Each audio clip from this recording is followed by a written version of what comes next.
Assalamualaikum warahmatullahi wabarakatuh. Selamat pagi, siang, dan malam kepada Bapak serta rekan-rekan sekalian. Di sini kami anggota kelompok 2 akan memberikan presentasi mengenai materi perkembangan emosi sosial pada anak. Di sini kami terdiri dari 6 anggota kelompok. Dipersilahkan kepada rekan-rekan anggota kelompok untuk memperkenalkan dirinya masing-masing. Baik, izin memperkenalkan diri, nama saya Geni Rosdianti dengan NIM akhir 006. Izin memperkenalkan diri, nama saya Kurniawati, 3 digit NIM terakhir 010. Izin memperkenalkan diri, saya Givana Firial dengan 3 digit NIM akhir 027. Izin memperkenalkan diri, nama saya Sarhana Sarvina Rodiani dengan 3 digit NIM terakhir 028. Izin memperkenalkan diri, nama saya Dini Hardianti dengan 3 digit NIM terakhir 032. Yang terakhir, izin memperkenalkan diri, nama saya Muhammad Fadil Harmain dengan 3 digit NIM terakhir 038 yang bertugas sebagai moderator pada pemaparan presentasi kali ini. Selanjutnya, bisa di next. Selanjutnya ada mengenai secara garis besar materi-materi yang akan kami paparkan, di mana ada 4 submateri. Yang pertama adalah perkembangan sosio-emosi di masa bayi. Lalu yang kedua ada perkembangan sosio-emosi di masa kanak-kanak awal. Yang ketiga ada perkembangan sosio-emosi di masa kanak-kanak pertengahan dan akhir. Dan yang terakhir ada perkembangan sosio-emosi di masa remaja. Untuk materi pertama ini akan disampaikan oleh rekan kelompok saya. Waktu dan layar dipersilahkan. Baik, yang pertama ada perkembangan sosio-emosi di masa bayi. Perkembangan emosi. Emosi adalah perasaan atau afek yang terjadi ketika seseorang berada dalam suatu kondisi atau sedang terlibat dalam interaksi yang penting baginya, khususnya terkait kesejahteraannya. Seringkali emosi melibatkan komunikasi antara individu dan dunianya. Meski emosi lebih dari sekedar komunikasi, komunikasi adalah aspek emosi yang mengemuka di masa bayi. Next. Pengaruh biologis dan lingkungan. Emosi dipengaruhi oleh dasar biologis maupun pengalaman seseorang. Pentingnya peranan biologi bagi emosi juga terlihat pada perubahan kapasitas emosi seseorang bayi. Emosi memiliki fungsi yang penting dalam relasi kita. Emosi adalah bahasa pertama dalam komunikasi orang tua dan bayi.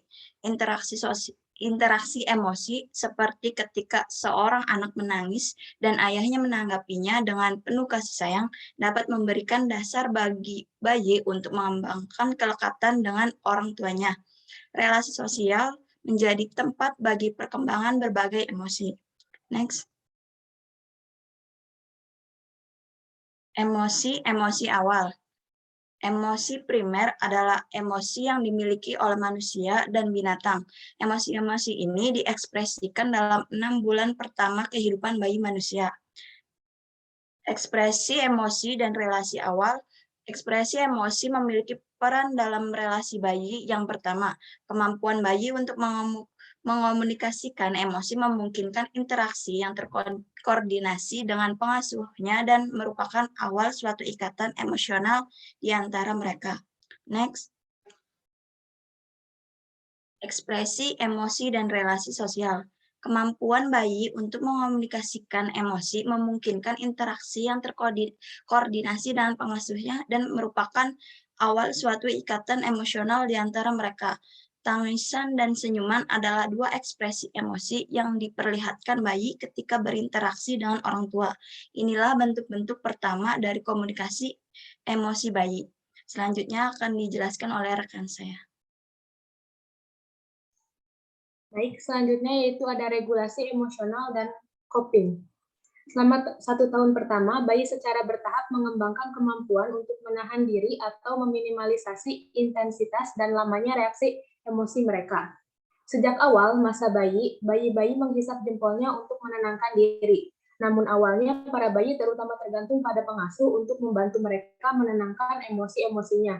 Seperti ketika seorang pengasuh membuai-buai bayi agar tertidur, menyanyikan Nina Bobo secara lembut mengusapnya, dan sebagainya. Boleh di next.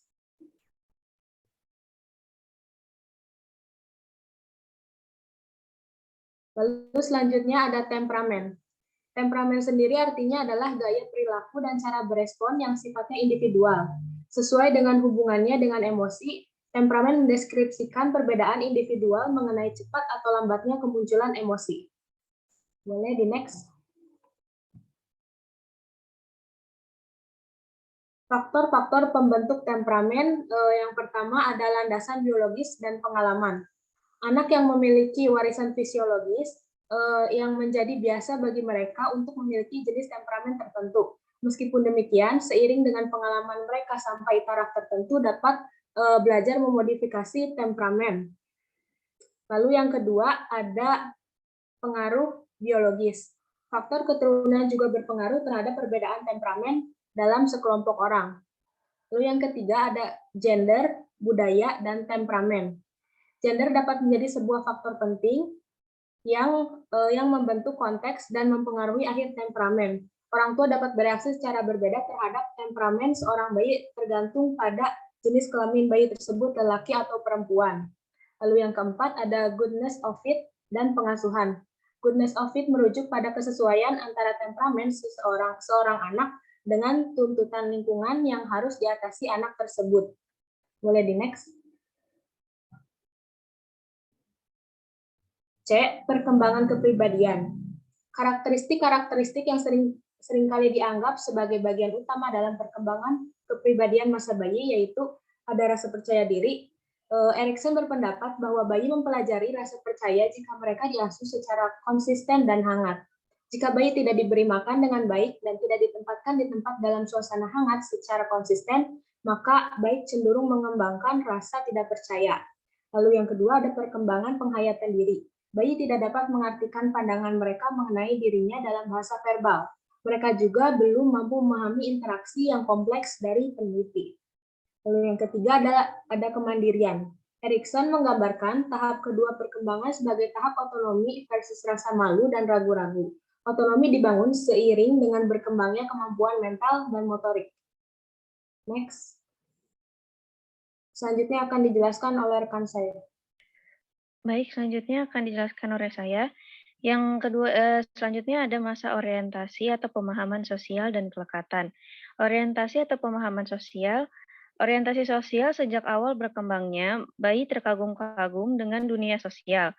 Bayi mudah memandang penuh perhatian pada wajah-wajah dan mengenali suara-suara manusia.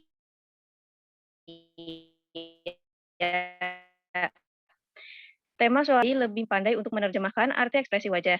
Bayi juga mempelajari dunia sosial melalui aktivitas bermain bertatapan muka bersama pengasuhnya. Next. Selanjutnya ada kelekatan dan perkembangannya. Kelekatan adalah ikatan emosional yang kuat antara dua orang. Menurut Freud, bayi menjadi semakin dekat dengan orang atau benda yang memberikan kepuasan orang. Kebanyakan bayi, kepuasan seperti ini tentu saja didapat dari ibu yang paling sering memberi makan kepada bayi. Kenyamanan fisik juga memainkan peran penting dalam pandangan Erik Erikson mengenai perkembangan bayi. Next. Perbedaan individual dalam kelekatan. Situasi asing atau strange yakni suatu mode observasi untuk mengukur kekuatan baik berupa serangkaian perkenalan, perpisahan, dan reuni dengan pengasuh atau orang dewasa asing dalam urutan tertentu. Berdasarkan respon bayi dalam situasi asing, para peneliti memiliki kelekatan aman atau kelekatan tidak aman terhadap pengasuh. Next. Gaya pengasuhan dan kelekatan. Bayi-bayi dengan kelekatan aman memiliki pengasuhan yang sensitif terhadap isyarat-isyarat yang mereka terhadap kebutuhan mereka atau pengasuh sering sekali memberikan bayi-bayinya berperan aktif dalam menentukan awal-awal dan kecepatan interaksi di tahun pertama kehidupannya. Selanjutnya akan dilanjutkan oleh teman saya. Baik, yang selanjutnya ada konteks sosial. Yang pertama itu ada keluarga. Keluarga dapat dianggap sebagai suatu konstelasi berisi berbagai subsistem. Ayah dan anak adalah sebuah subsistem. Ibu dan ayah juga adalah sebuah subsistem. Ibu, ayah, anak adalah sebuah subsistem lainnya. Demikian seterusnya. Subsistem ini memiliki pengaruh timbal balik satu sama lain. Jay Belsky tahun 1981 menyatakan bahwa relasi perkawinan, pengasuhan, serta perilaku dan perkembangan bayi dapat memiliki dampak langsung ataupun tidak langsung terhadap satu sama lain. Yang selanjutnya ada tempat penitipan anak. Banyak anak-anak di Amerika Serikat yang memiliki banyak pengasuh. Kebanyakan mereka tidak memiliki orang tua yang beraktivitas di rumah untuk merawatnya. Anak-anak itu memperoleh jenis pengasuhan yang diberikan oleh orang lain, yakni tempat penitipan anak. Banyak orang tua khawatir bahwa penitipan anak akan mengurangi kelekatan emosional bayi dengan mereka, memperlambat perkembangan kognitif, gagal mengajarkan kepada mereka mengenai bagaimana caranya mengontrol amarah, dan membiarkan mereka terlalu banyak dipengaruhi oleh kawan sebaya. Yang selanjutnya, perkembangan sosio-emosi di masa kanak-kanak awal. Yang pertama ada pemahaman diri, dideskripsikan menurut berbagai karakteristik material seperti ukuran, bentuk, dan warna. Mereka membedakan dirinya dari orang lain melalui berbagai atribut fisik dan material. Berbagai aktivitas fisik juga merupakan sebuah komponen sentral dari diri di masa kanak-kanak awal. Yang selanjutnya, memahami orang lain. Anak-anak membuat kemajuan dalam hal memahami orang lain di masa kanak-kanak awal. Di usia 4-5 tahun, anak-anak tidak hanya mulai menjelaskan diri mereka sendiri, namun mereka juga sudah mulai mempersepsikan orang lain. Seperti contohnya, seorang anak berusia 4 tahun berkata, "Guruku baik sekali." Dan selanjutnya, perkembangan emosi. Yang pertama ada mengekspresikan emosi. Rasa bangga, malu, bersalah adalah contoh dari emosi-emosi sadar diri. Emosi-emosi sadar diri tidak terlihat berkembang hingga kesadaran diri atau self-awareness muncul di sekitar usia 18 bulan. Selama tahun-tahun kehidupan kanak-kanak awal, emosi-emosi seperti bangga dan rasa bersalah menjadi lebih umum. Secara khusus, mereka dipengaruhi oleh respon-respon orang tua terhadap tingkah laku anak. Sebagai contoh, seorang anak kecil mungkin merasa malu ketika orang tuanya mengatakan, "Kamu seharusnya merasa bersalah karena telah memukul saudara perempuanmu." Yang selanjutnya ada memahami emosi. Perubahan yang paling penting dalam perkembangan emosi masa kanak-kanak awal adalah meningkatnya pemahaman terhadap sosio emosi.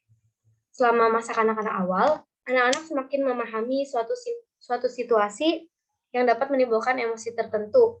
Ekspresi wajah mengindikasikan emosi tertentu. Emosi memengaruhi perilaku. Emosi dapat digunakan untuk memengaruhi emosi orang lain. Selama masa ini, anak-anak juga belajar mengetahui penyebab dan konsekuensi dari perasaan-perasaan. Yang selanjutnya akan dilanjutkan oleh rekan saya. Baik, untuk selanjutnya ada regulasi emosi. Regulasi emosi itu berperan penting pada kemampuan anak dalam mengelola tuntutan dan konflik yang akan dihadapi dalam berinteraksi dengan orang lain. Orang tua dapat berperan penting dalam membantu anak-anak untuk meregulasi emosi mereka. Tergantung bagaimana orang tua berbicara kepada anak-anaknya mengenai emosi, orang tua dapat dikatakan menggunakan pendekatan melatih emosi atau emotion coaching, atau menolak emosi, emotion dismissing, dan perbedaan di antara kedua pendekatan ini sangat terlihat pada cara orang tua mengatasi emosi negatif anak, meliputi marah, frustasi, sedih, dan sebagainya. Selanjutnya.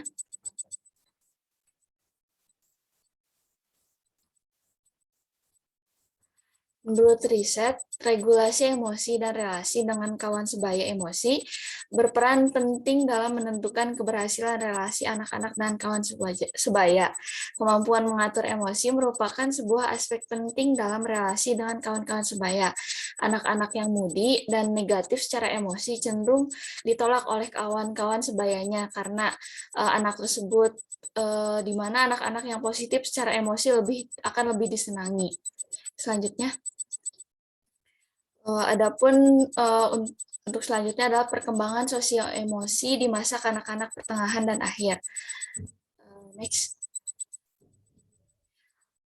Perkembangan pemahaman diri. Pada tahap ini, penilaian mengenai diri menjadi lebih sadar, realistis, seimbang, dan komprehensif, sebagaimana anak membentuk sistem representasional, yaitu konsep diri yang luas dan inklusif yang mengintegrasikan berbagai aspek diri. Selanjutnya. Menurut Erikson, faktor penentu utama harga diri yaitu pandangan anak mengenai kemampuan mereka untuk pekerjaan yang produktif. Persoalan yang diselesaikan dalam masa kanak-kanak tengah adalah industri versus inferiority, di mana kekuatan yang berkembang dengan resolusi yang berhasil pada tahap perkembangan psikososial ini adalah keahlian, sebuah pandangan diri yang mampu menguasai berbagai macam keterampilan dan menyelesaikan tugas. Anak-anak membandingkan kemampuan mereka dengan teman sebayanya. Mungkin selanjutnya, perkembangan sosial dan emosi perilaku prososial. Di usia 7 atau 8 tahun, anak biasanya merasakan rasa malu dan bangga. Mereka juga dapat membedakan dengan jelas antara rasa bersalah dan malu. Anak mempelajari perbedaan antara memiliki emosi dan mengungkapkannya. Mereka mempelajari penyebab dari emosi yang dirasakannya, bagaimana orang lain bereaksi terhadap emosi yang mereka perlihatkan, serta belajar menyesuaikan perilaku mereka dengan situasi yang mereka hadapi. Untuk selanjutnya, dijelaskan oleh rekan saya. Baik, terima kasih. Selanjutnya adalah pengendalian emosional melibatkan usaha untuk mengontrol emosi, perhatian, serta perilaku. Anak cenderung menjadi lebih empati dan melakukan perilaku prososial dalam masa kanak-kanak. Masa kanak-kanak tengah merupakan tanda penyesuaian emosi positif. Anak yang prososial cenderung bertindak sesuai dengan situasi sosial, relatif bebas dari emosi negatif, dan mengatasi permasalahan secara konstruktif. Lalu ada perkembangan emosi. Perubahan perkembangan yang penting dalam emosi kanak-kanak, menengah, dan akhir mencakup hal-hal berikut ini, yaitu meningkatnya pemahaman emosi. Lalu ada meningkatnya pemahaman bahwa dalam sebuah situasi kita dapat mengalami lebih dari satu emosi. Lalu ada meningkatnya kecenderungan untuk lebih menyadari kejadian-kejadian yang menyebabkan reaksi emosi. Selanjutnya adalah meningkatnya kemampuan menekan atau mengungkapkan reaksi-reaksi emosi yang negatif. Lalu ada menggunakan strategi inisiatif diri untuk mengarahkan kembali perasaan-perasaan. Dan yang terakhir adalah kapasitas berempati secara tulus. Selanjutnya adalah perkembangan sosio-emosi anak di masa remaja.